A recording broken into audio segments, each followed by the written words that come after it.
মাঝে, মাঝে আপনাদের কিছু কমেন্ট পাই যে সাজটা এরকম হলো কেন, ওইরকম হলো কেন, কাজটা ভালো না, অনেক রকম হ্যান-ত্যান আপনারা কমেন্ট করেন। কিন্তু কিছু, কিছু কাজ করতে গেলে আমরা নিজেরাও বিভ্রান্তিতে পড়ে যাই।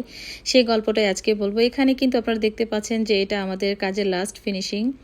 কারণ ওর যে গহনাগুলো যদি একটু তাকান, আর আমি লাস্ট ফিনিশিংটা আগে এই জন্যই আপনাদের সাথে শেয়ার করলাম যে আজকে ওর কাঁচা ফুলের গহনাগুলো দেখেন কিভাবে বানানো হয়েছে। যে গহনাগুলো ঠিকমতো আমরা সেট করতে পারতেছিলাম না, কারণ ওর গহনাগুলো বানানোই হয় নাই। তো কাঁচা ফুলের গহনা যারা বানাবেন তারা কিন্তু বুঝে শুনে বানাবেন। এগুলো কিন্তু সেট করতে গেলে ভালো মতো সেট হয় না। ওর মাথা টিকলিটা দেখেন নুয়ে আছে। এই টিকলির যে মানে ফুলটা, এটা কিন্তু মাথায় বসে থাকার কথা, কিন্তু সেটা তো হলোই না, বরঞ্চ এটা দেখেন ঝুলে আছে। তো এই কাজগুলো করতে গেলে আমরা যে কতটা বিভ্রান্তিতে পড়ি একমাত্র আমরাই জানি। তো কাজগুলো যদি ভালো না হয় সেটার জন্য আমরা সবসময় দায়ী না। আমাদের মেকআপ করার দায়িত্ব ঠিক আছে, সমস্ত কিছু গুছিয়ে দেওয়ার দায়িত্ব ঠিক আছে, কিন্তু তার পাশাপাশি কিন্তু অর্নামেন্টসগুলো, তার পাশাপাশি আউটফিট সব কিছুই কিন্তু ব্যাটে বলে হলেই একটা কাজ সম্পূর্ণ পরিপূর্ণ হয়।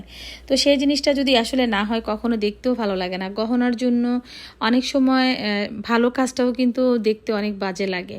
তো এই জিনিসগুলো সবাইকে বলবো, আপনারা যারা ফুলের গহনা তৈরি করেন গহনাগুলোর দিকে একটু ভালো করে লক্ষ্য রাখবেন যে টিকলিগুলো কিভাবে সেট হবে বা কিভাবে করলে টিকলিটা সুন্দর হবে।